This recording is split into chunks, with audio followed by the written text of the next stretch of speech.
xibaar yu wér te wóor ca tàng-tàng ba abonnez-vous pour ngeen di mën di jot suñuy vidéo. jërë ngeen jëf ci ànd gi ak ñun ci chaîne bi di Buzz 221 HD ginnaaw bi ñu leen nuyoo comme ni ñu ko daan defee saa su ne transmission volontaire de VIH lan la résultat médicaux yi wax ci Ady Gueye loolu yi am nouvelle bu neex pour les stylistes Ady Gueye ñu placé woon ko sous mandat de dépôt vendredi dernier par le juge d'instruction du premier cabinet près le tribunal de grande instance de Pikine Guédiawaye résultat examen médicaux yi day daf ko disculpé ci li nga xam ne moo di transmission volontaire de VIH sida waaye téer bi dàpp styliste nag daan nañ koy inculpé ngir association des malfaiteurs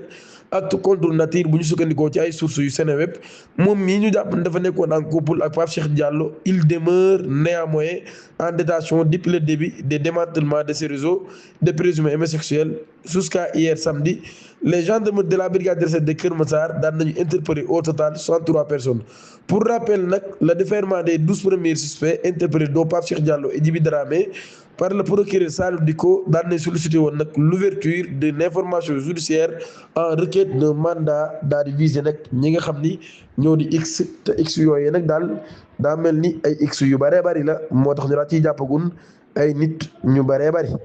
mbër bii di Ama Baldé daan na annoncé ab retouram ci compétition bi ci ab publication mu amal ci compte Instagram officiel am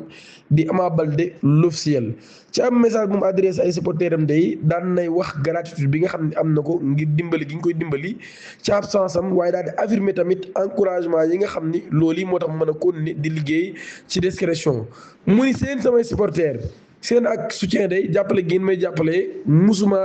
quitté benn yoon mu ni nag daal même bu fekkee sori naa leen ay milliers de kilomètres bépp message ak bépp ñaan ak bépp xalaat nag daal mi ngi may jox force de travailler encore plus dur dans l'ombre loolu la di bind. le passionnaire de l'écurie Falaye Baldé nag daal daan nay indiqué que ni éloignement boobee nag daal objectif bi mu amoon mooy ñëwaat ak forme boo xam ni forme bu gën a taxaw lay doon moom mii nag daal date retouram nag daal dévoilé wu ko waaye dévoilé tam procès adversaire am waaye mi ngi xamle ni benn raison rek moo tax mu daal di reculer muy ñëwaat